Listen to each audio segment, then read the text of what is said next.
पृथ्वी जो हम लोग का घर है, इसका टेम्परेचर लगभग 2 डिग्री बढ़ गया है। इसका रीजन है ग्लोबल वार्मिंग।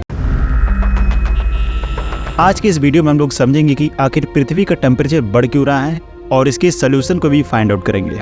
सबसे पहले हम लोग समझते हैं कि ग्लोबल वार्मिंग होती क्या है। पृथ्वी का टेम्परेचर बढ़ना ग्लोबल वार्मिंग कहलाता है। अब सवाल उठता है कि पृथ्वी का टेम्परेचर बढ़ क्यों रहा है। इसके पीछे 2 मेजर रीजन है। पहला ग्रीन हाउस गैसेस और दूसरा कार्बन डाइऑक्साइड का तेजी से बढ़ना।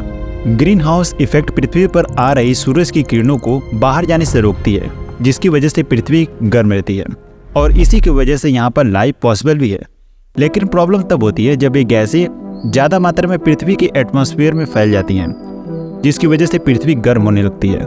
इसका इफेक्ट हम लोग अक्सर देखते रहते हैं।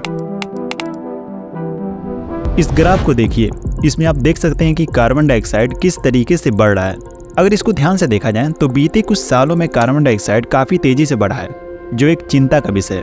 कार्बन डाइऑक्साइड एटमॉस्फेयर में हजारों सालों तक रह सकते हैं, जो पृथ्वी को लगातार गर्म करते रहेंगे, जिसकी वजह से अंटार्कटिका की बर्फें धीरे धीरे पिघल रही हैं। बर्फ से ढकी हुई जगहें धीरे धीरे पीछे हट रहे हैं, जिसकी वजह से समुद्र का जो स्तर है वो बढ़ रहा है। जो देश समुद्र के किनारे बसे हुए हैं वो कुछ सालों में समुद्र के नीचे होंगे। समुद्र के अंदर रहने वाले जीवों के ऊपर भी खतरा बढ़ रहा है। एटमॉस्फेयर का लगभग 30% कार्बन डाइऑक्साइड समुद्र सोख लेता है, जिसकी वजह से समुद्र का पानी एसिडिक हो जाता है, जिसकी वजह से समुद्र के जीव मरने लगते हैं।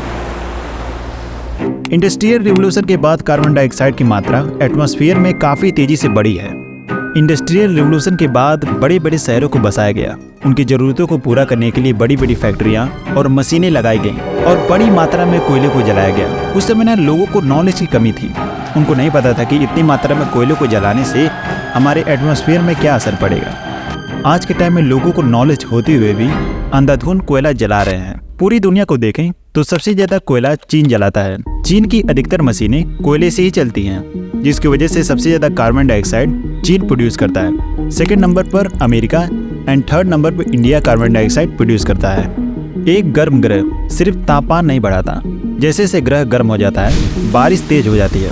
हवा में लगभग 7% नमी होती है। एटमॉस्फेयर में नमी का बढ़ना अचानक बाढ़, भयंकर तूफान पैदा करता है। ये तो रही प्रॉब्लम। अब सोल्यूशन की बात करते हैं।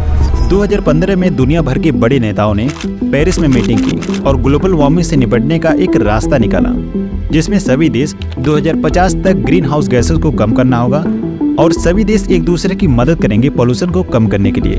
भारत ने ग्लोबल वार्मिंग से निपटने के लिए एक अहम फैसला लिया। 2070 तक Bharat without pollution clean energy का इस्तेमाल करने लगेगा।